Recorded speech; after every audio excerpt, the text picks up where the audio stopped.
Tony's Topics. Tony's Topics. What's happening, folks? My name's Tony, and welcome to Tony's Topics.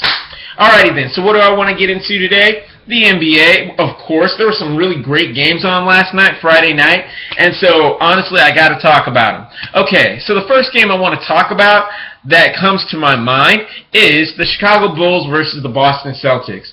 Now, the Chicago Bulls won, and I said they were going to win up front, but the truth is the game was a little bit too close for comfort. I'm looking at the Chicago Bulls team, right? Now I see the setup's pretty simple. Derrick Rose at point guard, Butler at your shooting guard, your power forward is Gasol or Joakim Noah, whichever.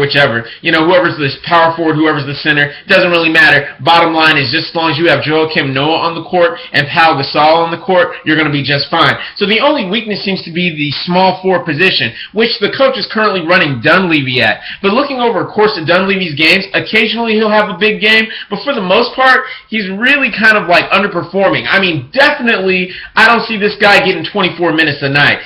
Definitely. I mean, seriously, with the way he's scoring, I don't see him getting 20 minutes a night. You know, maybe a little closer to 18. And why do I bring this up?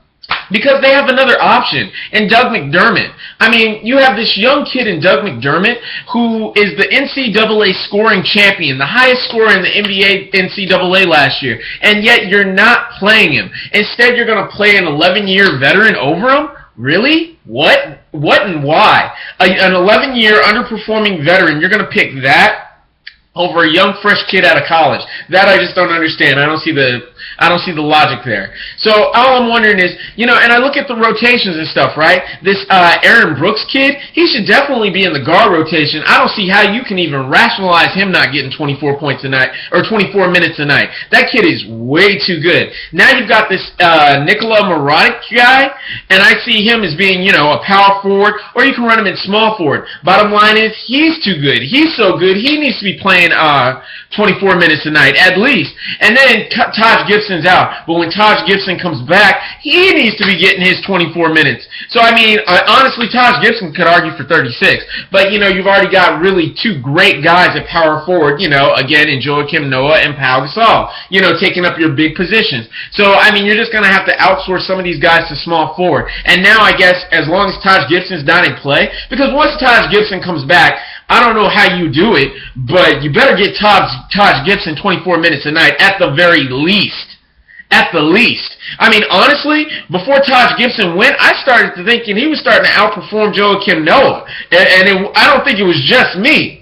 But either way it goes. Yeah, Joakim Noah is something special. The guy passes the ball, rebounds the ball, blocks the ball, you know, and he scores points, so he's a live, active player. All I'm just saying is the Bulls have a plethora of young talent that they really need to get out there on the court. You know, and I don't know how you do it. It's a wonderful problem to have, but it's like the Bulls have too many good guys. So I don't know why you're struggling to win some of these matchups. I mean, honestly, play a guy out of position. Play a small forward at guard or shooting guard, whatever. A small forward and a shooting guard are virtually interchangeable anyway. So, you know, just in case Derrick Rose takes an off night.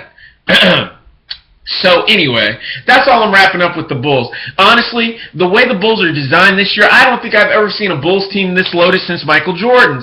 Michael Jordan and his teams back in the 90s. So, I just don't understand why they're not smashing people better. They should have a better record. I'm going to write it off to the same thing I wrote the Cavaliers off to. The coach is still trying to figure out what to do with all these components. He's got all the products, but the question is, how do you make them come together? And so that's what I'm going to write off the Bulls' current success with. So either way it goes. There's so much I want to talk about off of last night, but we'll start off with that. Tune in next time.